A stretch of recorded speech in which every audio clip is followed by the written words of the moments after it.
ng impeachment na yan. Oh, ngayon.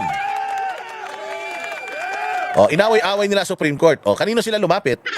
Sa Supreme Court din, mga gago. Matapos yung babuyin ng Supreme Court, umaasa kayo, napapanigan kayo ng Supreme Court ngayon. Mga kupal kayo, tapos ang gagawin nyo pa na magfa-file kayo ng motion for reconsideration, tapos tatakutin nyo na impeachable sila. Putang ina ninyo. Ang kakapal ng mga mukha ninyo, mantakin mo, ako po ay nagre-request sa inyo na baguhin po ninyo yung inyong desisyon dahil na matatandaan ninyo, impeachable kayo. Puta, ganyan sila magtrabaho.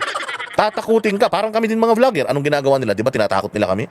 Anong ginagawa nila sa amin? Hindi ba dinatsampahan nila kami ng demanda? Putangin ninyo, di kayo hinto ha. O eto, demanda sa'yo. Oo. Oo nga. Putsang yan, ganyan ang ginagawa. So ganito ang ginagawa ng Congress. So sige, play natin to at nang makita natin kung ano ang nilalaman nitong nitong balitang to.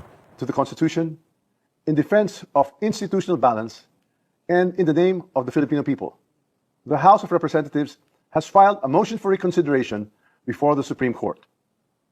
This is not Balance daw. Yan nga yung balance eh. Tangina nyo. Yan nga yung check and balances. Yan yung balance, boss. Kasi nagdidesisyon na kayo. Hindi pa, makita mo ha, si Inday Sara, hindi nyo nga interrogate tungkol dyan. Natatandaan nyo umatin si Inday Sara dyan sa komite ni Chua, hindi niya tinanong kahit isa. Di ba? Tapos sasampahan nyo siya ng impeachment, hindi nyo siya natanong kahit isa. Pinagtatatanong nyo yung mga tao niya, kinulong nyo pa yung iba. Tapos nung umatin na si Inday Sara dyan, sabi nyo pa nga magpapadrug test kayong lahat basta umatin siya. Umatin, nagpa-drug test ba kayo? Ano yung mga addict ba kayo dyan? Bakit takot na takot kayo magpa-drug test? Oh, so anong ginawa? Anong nangyari? Doon si Inday. Oh, tinanong ba ni Chua tungkol dyan sa mga Mary Grace Piatos na yan? Hindi, di ba? O tapos magpa-file kayo ng impeachment? Anak ng tinapay kayo, diretso. an act of defiance. It is an act of duty.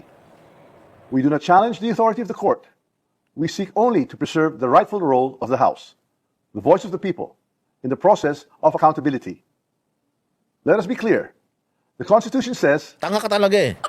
Kung merong accountability, ang dapat nga, kung accountability, dapat si Inday Sara, dinimanda nyo sa korte, sa ombudsman. Ayan, yan nga yung tama. Kasi yun na magbibigay sa inyo ng accountability. Hindi lang siya matatanggal sa posisyon, makukulong pa siya kapag napatunayang may kasalanan siya. O, ang impeachment po, wala pong accountability na ma-establish dyan. Bakit? Ano ba pagka na-impeach ka sa Senado? Di ba na-impeach si Inday sa Congress? Anong nangyari? Nakulong ba si Inday? Binawi ba lahat ng mga ari-arian ni Inday? Binawi ba yung kapangyarihan ni Inday bilang vice-presidente? Hindi naman. O, pinahiya lang siya sa taong bayan, na-impeach siya sa Congress. Pagdating sa Senado, kung halimbawa magtuloy yan, anong mangyayari sa Senado? O, si Inday Sara ay ini-impeach namin. Hindi na siya, tatanggalin na siya, di-disqualify na siya sa susunod na lahat ng eleksyon sa Pilipinas, hindi na siya pwedeng tumakbo. Anong accountability doon? Hindi siya makukulong. Pagka na-impeach siya, matatanggalan lang siya ng pagiging vice president na label, titulo, tapos hindi lang siya makakatakbo sa mga kampanya, sa mga susunod na eleksyon. Uuwi siya sa bahay niya at matutulog siya ng himma-himbing kasama pamilya niya. Asan ang accountability doon? Hindi ba? Ang accountability, makukuha mo yan kung may kulong. O so saan nyo dapat i-file itong mga ganitong reklamo? O dito sa mga ahensya na kayang magsintensya ng mga nakaupo sa gobyerno. Sino yan? Ano yan? Ombudsman. Hindi nyo naiintindihan yung ibig sabihin ng accountability. Kaya nga, hinihingan din kayo ng mga Pilipino ng accountability. Oh, hindi ba? Tingnan mo, tingnan mong kahayupan mo. Yung asawa mo, ang layo-layo, putya, nakaupo na bilang representative ng Tingog. Meron siyang nilaktawan na ilan, yung iba nagsipag-resign daw siya para siya ang umupo. Noong kay Guanzon, hindi nyo pinayagan yan. Noong si Guanzon magsa-substitute, hindi kayo pumayag. O, hindi nyo pinaupo yung P3W, di ba yun? Hindi nyo pinaupo. O, hindi na nga lang siya, yung mismong membro na, board member na noong party list nila, hindi nyo pa rin pinaupo. Tapos ngayon, yung asawa mo, ang layo-layo, inalis nyo yung mga first, second nominee, siya ang nilagay nyo. O tapos yung anak mo, ganun din. Congressman na din. Ikaw, congressman na din. Ano yan? Kayo-kayo na lang. Yan ang kailangan na hinihingan na tinahanapan ng accountability. Nasaan na yung pera? Nasaan na yung pera ng Pilipinas? Nasaan na yung mga hinihingi sa inyong open the box? Asa na? O, hindi ba? Wala. O, ano masasabi mo sa sinasabi ni Toby Chanko? Na ikaw ang may control ng pera dyan, na kung hindi susunod sa'yo, hindi mo ibibigay yung budget. Ano yun? Pork barrel mo? Lahat ng pera ng buong Congress nasa iyo, tapos pipiliin mo kung sino lang ang bibigyan mo.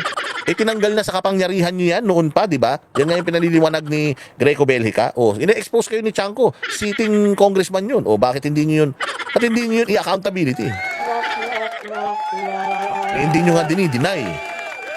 Di ba? Sir, ito alam niyo sa totoo lang kasi, Speaker Romualdez, okay naman ang lahat kung nagtrabaho ka lang ng maayos eh. Kung ginawa mo lang yung iyong trabaho, kung hindi ka naghangad na maging presidente ng Pilipinas agad-agad, sana kung inayos mo trabaho mo, inayos nyo ni Bongbong yung trabaho nyo, sa susunod na eleksyon baka manalo ka kung aayusin nyo. Hindi naman pwede kasing, halimbawa magnanakaw ka tapos iboboto ka pa rin ng taong bayan. Alam ng tao na durobo ka tapos iboboto ka pa rin ng taong bayan. Hindi gano'n. Sana nagpakabait po kayo. Hindi ko sinabi magnanakaw siya. Example lang yun. Kung halimbawa nagnakaw ka, alam ng tao na nagnanakaw ka, tapos gusto mo iboto ka nila, hindi pwedeng gano'n. Kahit bigyan mo sila ng abuloy, hindi ka nila mamahalin, sir. Importante sa lahat, serbisyo. Sana gumawa kayo ng magandang trabaho. Sana si Bongbong tinulungan mo na makapag-pirma siya ng mga batas na kapakipakinabang sa mga Pilipino. Di sana mahal kayo ng Pilipino kasi si PRRD, wala namang pambayad diyan ng troll farm. Wala namang pambayad diyan ng mga vlogger na tatangkilikin siya or ibabandilyo or ilalagay ang pangalan niya sa pedestal. Wala silang ganoon eh. Pero bakit? Pagpunta mo sa iba't ibang bansa, may mga nagtitipon-tipon ng mga Pilipino, may mga grupo ng mga Pilipino na nagmamahal kay Pangulong Duterte at lumalaban para sa kanya. Kasi nagtrabaho siya ng maigi sa bayan. Martin Romualdez, wala kang kahit isang fans club dito. Walang nabuong Martin Romualdez group sa iba't ibang bansa. Paano ka mananalong presidente sa Pilipinas? Hindi kasi lahat kayang bayaran ng pera, sir. Hindi lahat. Minsan, kailangan ng Pilipino kung gusto nyo talagang iboto kayo, mahalin kayo ng Pilipino, magserbisyo kayo. Yun lang ang dapat na gawin nyo, sir. The House of Representatives shall have the exclusive power to initiate all cases of impeachment. That power is not shared, not subject to pre-approval, and not conditional. Yet, in GR number 278353, the Supreme Court ruled otherwise, based on a misreading of facts and a retroactive imposition of the new rules.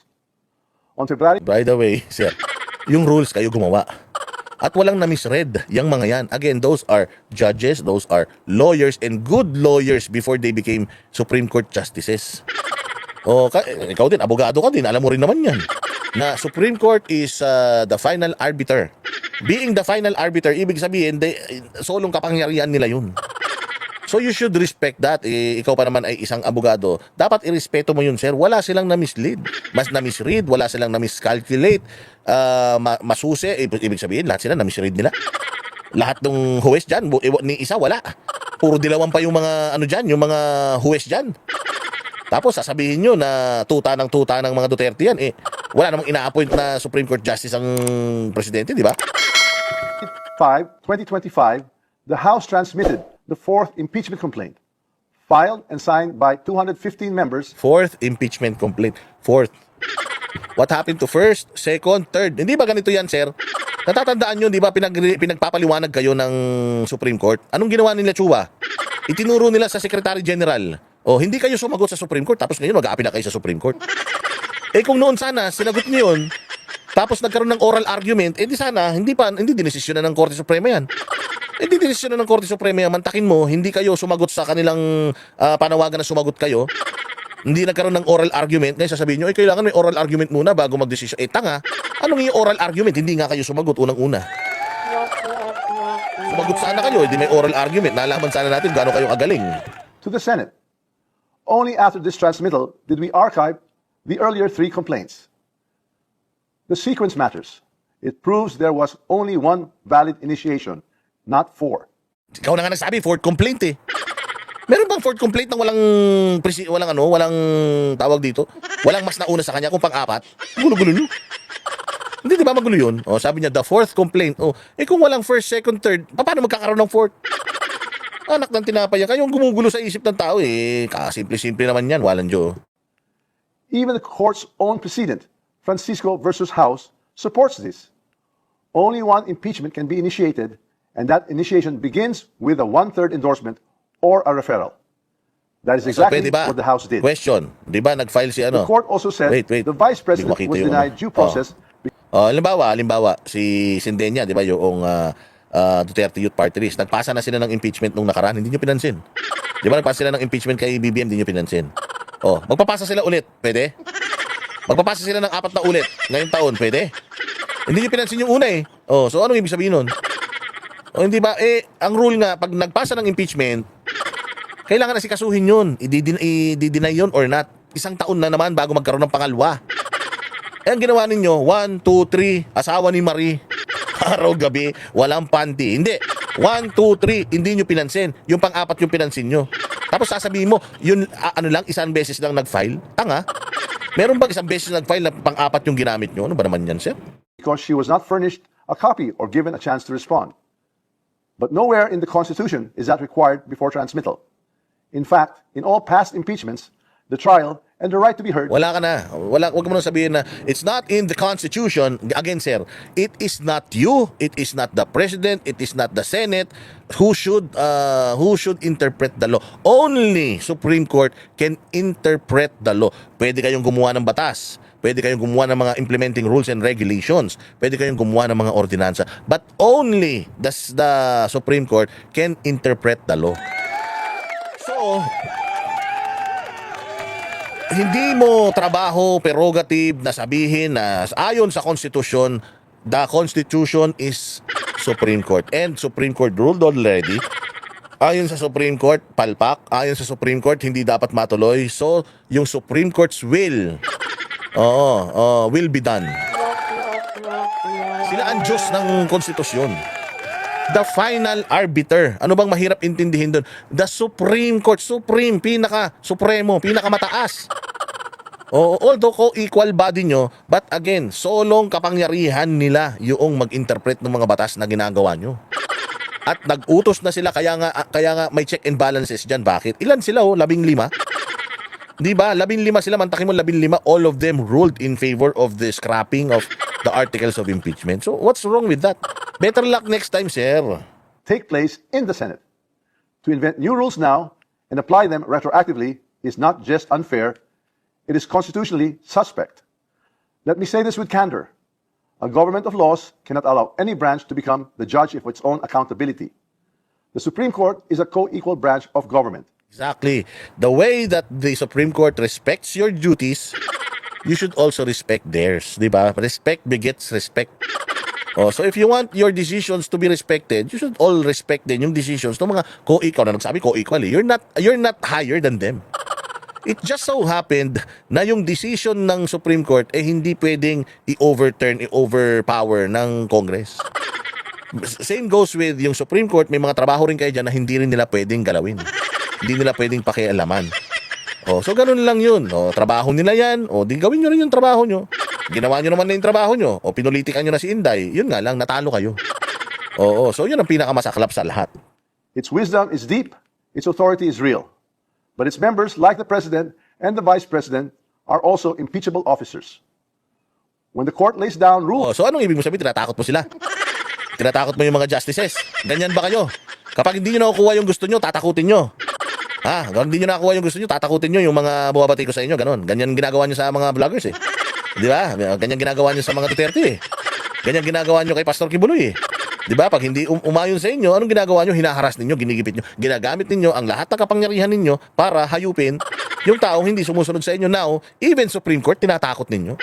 Even the Supreme Court, tinatakot ninyo because you have the power to impeach a impeachable official. O di i-impeach nyo sila dyan sa i-impeach nyo sila dyan sa Kongreso, silang 15 para maganda. Dami nyo pa sinasabi, i-impeach nyo. Para pagkatapos nyo silang i-impeach, total yan naman ng kapangyarihan nyo lang na ginagawa ninyong kayang-kaya nyo gawin. Hindi naman nyo kaya magpasa ng mga batas na kapakipakinabang sa Pilipino. Kaya nyo naman mag-impeach. Total, yun din naman, nakafocus lang kayo sa impeach. Impeach nyo na. Dahil hindi nyo na-impeach si VP Sara, di yung mga maestrado na i-impeach nyo, ba't tinatakot nyo? Pamantakin mo, nagre-request ka sa kanila, nililigawan mo sila, tapos sasabihin mo na putang na pag hindi nyo binigay. Pag hindi kayo nakinig, tandaan ninyo. Papalayasin ko kayo sa mga bahay nyo. Pwede ba yun? Ganyan ang muka ng mga nasa gobyerno ngayon. Ganyan sila kademonyo, ganyan sila kasatanas, ganyan sila kahayop. Pwede namang, baka naman pwede po, silipin po ninyo, bahalang po, meron kayong hindi nakita, hindi napansin, pakinggan nyo naman po yung aming panalangin. Di ba? Pwede ba naman yun? Mananalangin ka sa Diyos, Lord, sana po bigyan mo ako ng sports car. Bigyan mo po ako ng magandang bahay, 3 asawa na mga mala Penelope Cruz. O tapos bigyan mo po ako ng maraming kayamanan, yung kayamanan na mas mayaman pa sa Switzerland. Oo, pag hindi mo binigay yan, Lord, magiging satanista ko. Sige ka, sasamba ako sa Satanas. Ipapakalat ko ang salita ng demonyo pag hindi mo ako pinagbigyan. Pwede mo bang sabihin sa Diyos yan? Itong ginagawa mo is a prayer. You are praying, you are requesting. Nililigawan mo ang Supreme Court to overturn their decision. Tapos sasabihin mo na, tandaan ninyo, impeachable kayo. Tandaan ninyo, lagot kayo sa amin, makapangyarihan kami. Maaaring hindi kayo ma-impeach, pero sigurado ako, may kakalkalin namin ng records ng bawat isa sa inyo. At malay mo, gamitin na naman namin ng BIR para sa inyo kasi ginamit nila yan eh. Di ba? Ginamit nila yan kay Corona eh, di ba? Nakita niyo nangyari kay Corona. Gusto niyo bang maranasan yun? Kung ganyan ang ganyan, walang mangyari talaga sa bayang Pilipinas. Walang respetuhan. Brasuhan. Hindi pwede yung ganyan. Kaya mga Pilipino, naku po, lalong-lalo na kayong mga mahistrado at kayong mga nasa korte sa mga RTC, huwag kayong magpapabogus. Huwag kayong magpapamodus, huwag kayong magpapapressure. Dahil kapag nagpa-pressure kayo, kayo na lang ang inaasahan na magbabalanse ng mga bagay-bagay sa Pilipinas tapos may impluwensyahan pa kayo. Wala na, dapat gunawin na Pilipinas pag ganyan. For how it or others like it may be impeached, it puts itself in the dangerous position of writing conditions that may shield itself from future accountability. That is not how checks and balances work.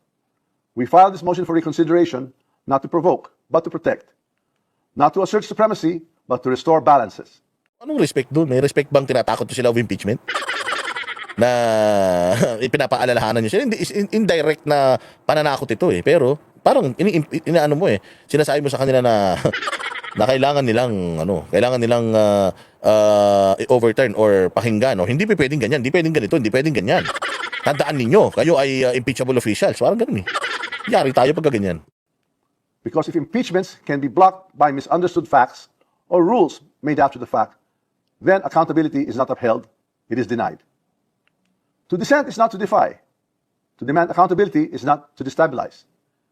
To insist on constitutional integrity is not to weaken the democracy, it is to strengthen it. We speak now not because it is easy, but because it is necessary. The House will not bow in silence. Ay, galing, di ba? But regardless, you should not bow in silence, but you should accept defeat. You should accept defeat. Oo.